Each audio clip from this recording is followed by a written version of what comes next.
দর্শক শব্দের ইনকিউবেটর থেকে আমি রয়েছি মোহাম্মদ নুরুজ্জামান মনি।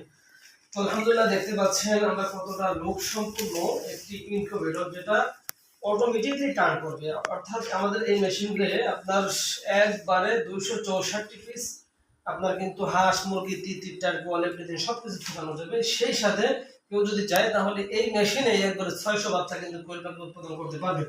তো দর্শক, এই মেশিনটা আমরা ওভার টেম্পারেচার প্রযুক্তি করেছি এবং কন্ট্রোলার হিসেবে কিন্তু আমরা এসটিসি 1000 ব্যবহার করেছি। তো দর্শক, আমাদের এই মেশিনটা চলে যাচ্ছে হচ্ছে আমাদের যে কাস্টমার আপনারা দেখতে পাচ্ছেন, এটা মূলত হচ্ছে আমাদের রিজাউল করিম ভাই ধামরাই ঢাকা। মূলত আমাদের ইমন ভাই ঢাকা ধামরাই থেকে 80 থেকে একটা 100 ডিমের ইনকিউবেটর নিয়েছিলেন। এই 80 থেকে একটি ইনকিউবেটর নেওয়ার পরে উনি যখন সফল হয়েছেন, সাকসেস হয়েছেন, ওনার রিফারে কিন্তু আমাদের এই ভাই এসেছে। তো দর্শক, আমাদের এত রিপিট কাস্টমার কেন আসে আমি যদি সেটা আপনাদেরকে একটু বলে দিই। দেখুন, আমাদের কিন্তু একটা ইউজার ম্যানুয়াল বই রয়েছে।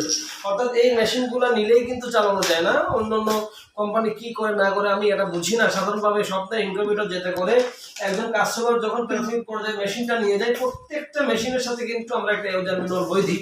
আর এই ইউজার ম্যানুয়াল বইয়ের মধ্যে এই মেশিনটা কিভাবে পরিচালনা করবে, কিভাবে বার্তা উৎপাদন করবে, কিভাবে ব্রুডিং করবে, এক কথায় খামারিরা যাতে কোনোভাবে তারা যেন ক্ষতিগ্রস্ত না হয়, এক্ষেত্রে কিন্তু সব ইনকিউবেটর সর্বাত্মকভাবে চেষ্টা চালিয়ে যায়।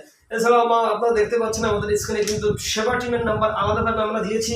অর্থাৎ যে কোনো সমস্যা আমাদের সেবা টিমকে ফোন দিলে কিন্তু তারা অবশ্যই আপনাকে সাপোর্ট দিয়ে আপনার উদ্যোক্তা জীবনকে কিন্তু আরো সামনে নিয়ে যাবে।